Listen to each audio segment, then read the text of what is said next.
Glory to God the Father and Son Yeshua Mashiach. Deuteronomy chapter 1. Beginning the covenant. These are the words Moshe spoke to all Israel on the far side of the Jordan River, in the desert, in the Arava, across from Suf, between Paran and Tophel, Lavan, Hatzero and Dizahav. It is 11 days' journey from Horeb to Kadesh Barnea by way of Mount Seir. On the first day of the 11th month of the 40th year, Moshe spoke to the people of Israel, reviewing everything Adonai had ordered him to tell them. This was after he had defeated Sihon, king of the Amori, who lived in Heshbon, and Og, king of Bashan, who lived in Ashtaro, at Edrei. There, beyond the Jordan, in the land of Moab, Moshe took it upon himself to expound this Torah and said, From Mount Sinai to Kadesh. Adonai spoke to us in Horeb. He said, You have lived long enough by this mountain.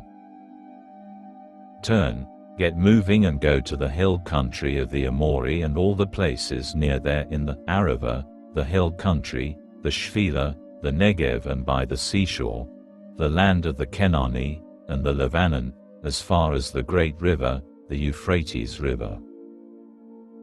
I have set the land before you.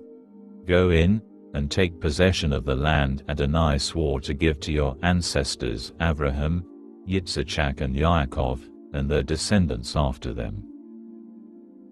At that time I told you, You are too heavy a burden for me to carry alone.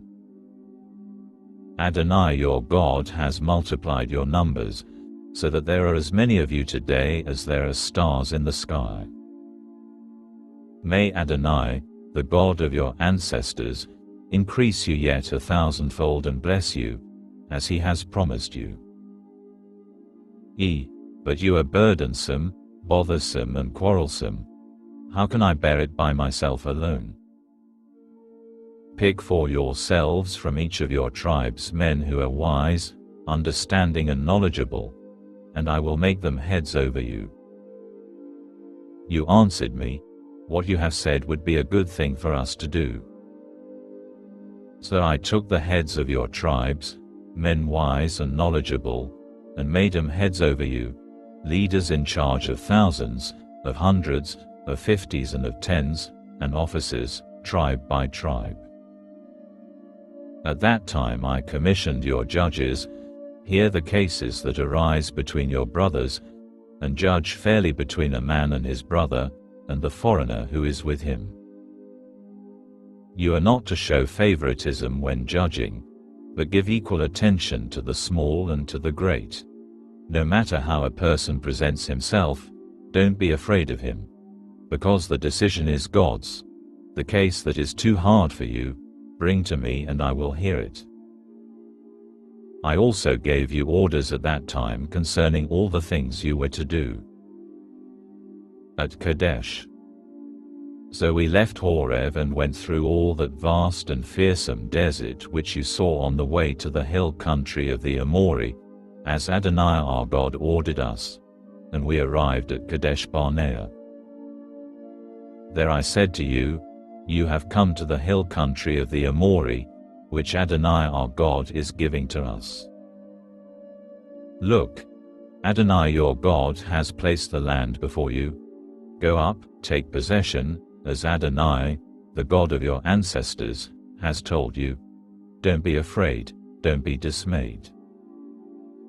You approached me, every one of you, and said, Let's send men ahead of us to explore the country for us and bring back word concerning what route we should use in going up and what the cities we will encounter are like.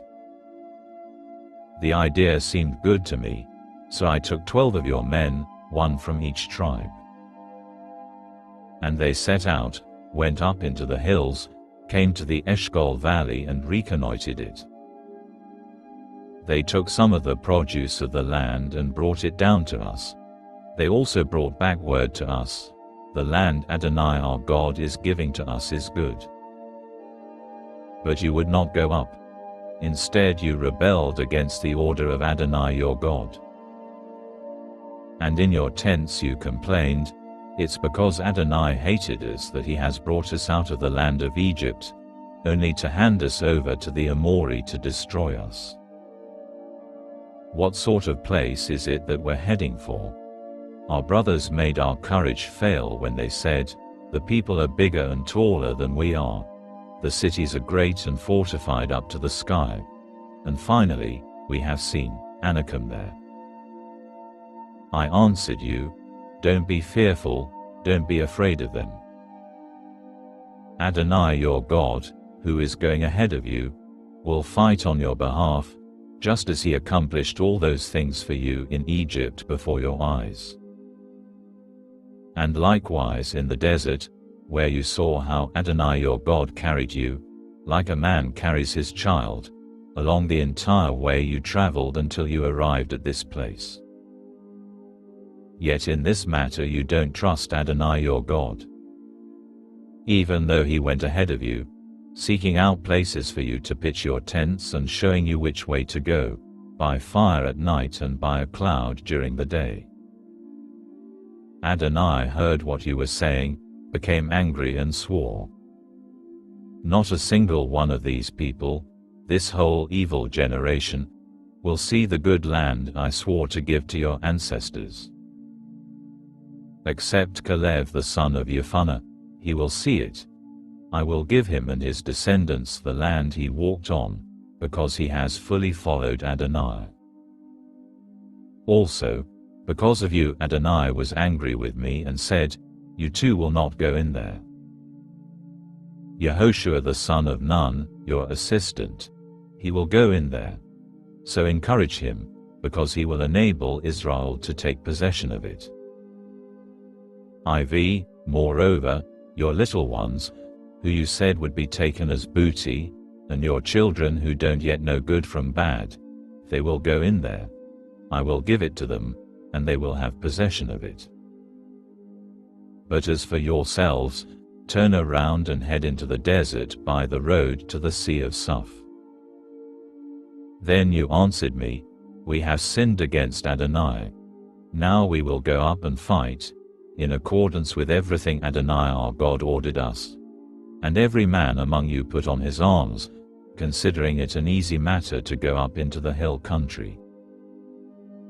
But Adonai said to me, "Tell them, don't go up, and don't fight, because I am not there with you. If you do, your enemies will defeat you." So I told you, but you wouldn't listen.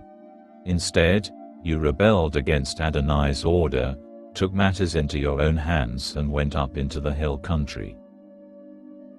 Where the Amori living in that hill country came out against you like bees, defeated you in Seir and chased you back all the way to Hormah. You returned and cried before Adonai, but Adonai neither listened to what you said nor paid you any attention. This is why you had to stay in Kadesh as long as you did.